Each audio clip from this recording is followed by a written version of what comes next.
Je te remercie, Pape Mao Diop.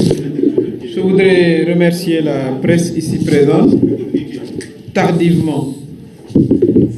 Mesdames, Messieurs les journalistes, le 31 juillet 2022, les élections législatives ont eu lieu, comme vous le savez, pour le choix des députés qui vont constituer la 14e législature de notre pays.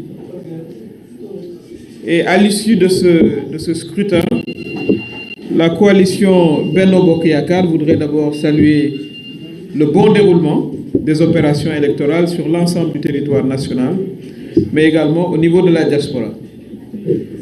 Le calme, la sérénité, la discipline et l'esprit de responsabilité qui ont prévalu témoignent encore une fois de la solidité de notre système démocratique, qui est un exemple, pas seulement sur le continent, mais dans le monde entier. Nous venons donc d'administrer une grande leçon de démocratie au monde entier.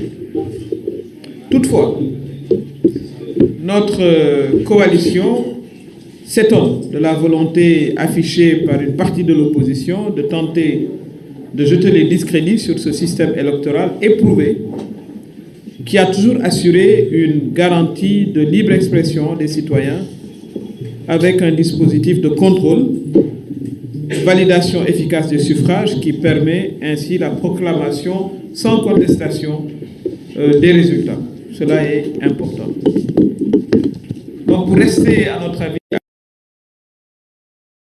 nous en appelons à la responsabilité de toute la classe politique afin que les acteurs continuent à avoir confiance en notre système, à nos organes et à nos mécanismes de contrôle, mais également à respecter la publication des résultats tels que prévus d'ailleurs par la loi. Et nous appelons tous les citoyens à se mobiliser pour vraiment protéger ce système de démocratie contre ceux qui aujourd'hui veulent placer notre pays dans un système de turbulence post-électorale. Pour ce qui nous concerne, nous, la coalition Benno Bokk Yakaar, nous sommes confiants en notre victoire. Nous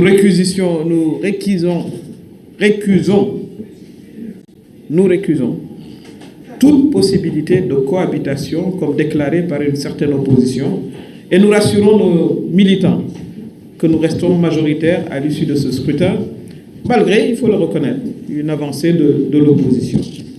Je voudrais rappeler, d'ailleurs, évidemment hier nous avions nos premières estimations, nous les avons affinées, évidemment. Hier, par exemple, en fin de soirée, lorsque nous parlions, le département de Goudomp nous était favorable. Et par la suite, il y a eu une remontée de résultats. Et d'ailleurs, il y a des contestations, etc. Mais nous ne le comptons pas comme un département gagné. Mais au moment où nous vous parlions, c'était le cas. C'en est de même d'ailleurs pour l'Afrique du Nord. Mais je voudrais vous rappeler, et ça, c'est l'exercice auquel nous appelons cette opposition qui se déclare majoritaire.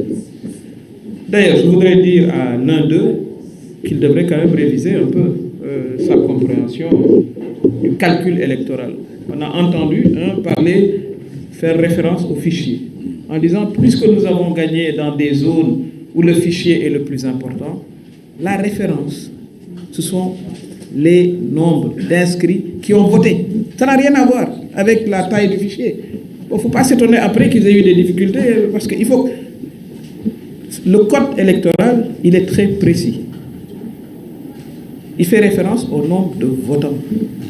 Ce n'est pas le fichier, combien de gens sont inscrits. Vous pouvez avoir une très grande circonscription. Si le nombre de votants est bas, ça n'a pas de sens. Le point de référence, c'est cela. J'en profite pour expliquer que lorsqu'on saura le nombre d'inscrits, le nombre de votants total pour toutes les listes, et qu'on divisera par 53, et 53 c'est le nombre de députés sur la liste nationale, on aura ce qu'on appelle le quotient. D'accord? Et chacun, en fonction du nombre de votants qu'il a eu, divisera par le quotient et saura exactement combien de députés il a. Ça, c'est aussi vieux que le code électoral. Donc, franchement, ce qu'on a entendu venant d'eux montre manifestement qu'il y a une non-maîtrise du code électoral. Il n'y a aucune référence dans le code électoral au fichier.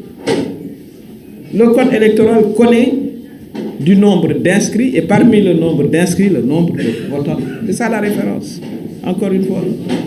Donc ça, franchement, à ce monsieur-là qui faisait référence à ça, nous l'appelons à réviser et mettre à jour ses connaissances. Pour ce qui concerne Benno Bokk Yakaar, nous le répétons et voilà, nous avons gagné le département de Diourbel. Vous pourrez même vous-même faire vos calculs. Nous avons gagné le département de Fatick. Nous avons gagné le département de Foundiougne, de Gossas, de Birkilane, de Kaffrine, de Koungheul, de Malem Hodar, de Guinguinéo, de Kaolack, de Nioro, de Kédougou, de Salémata, de Kolda, de Médina Yoro Foulah, de Vélingara, de Linguère, de Louga, de Kanel, de Matam, de Ranérou, de Dagana, de Podor, de Bunkiling, de Bakel, de Goudiri, de Koupentoum, de Tambacounda, de Mbour. Dans la diaspora, nous avons gagné l'Afrique de l'Ouest et l'Afrique du Centre. Ça, en attendant qu'on statue sur d'autres statistiques, c'est cela. On aimerait avoir la même démonstration. Parce que pour édifier l'opinion, c'est facile de dire on a, mais il faut venir, il faut faire comme nous. Venir avec des données, c'est ça les données. Et sur la base de ces données, nous rééditons et nous rassurons nos partisans et nos responsables que nous sommes majoritaires. Ça ne fait l'objet d'aucun doute. C'est pour ça que nous considérons que il est important que l'opinion soit informée et que il n'y ait aucun contentieux. Il ne peut pas y avoir de contentieux. La loi est très claire, les données sont très claires. Le mécanisme électoral qui régit ces élections, il est connu. Et nous avons tous les chiffres. Donc voilà ce que l'on voulait vous dire. Et nous remercions l'ensemble des Sénégalais qui ont ainsi permis au président de la République de disposer d'une majorité qui a été renouvelée pour poursuivre avec sérénité et efficacité la construction de ce pays en conformité avec le cadre qu'il s'est fixé, qui est le cadre du PSE. Donc voilà ce que nous voulions vous dire. Cela est très très clair. Un affinement des données que nous avons depuis hier soir et qui sont, nous le pensons, définitives. Sauf évidemment dans le cadre du contentieux régulier sur les PV. Et nous avons notre représentant à la Commission nationale de recensement des votes, Maître Ousmane Sey, qui est secondé par Maître El Hadj Malick Sall, Amadou Sall plutôt, El Hadj Amadou Sall, et c'est eux qui connaîtront pour notre compte des contestations inscrites sur les procès-verbaux.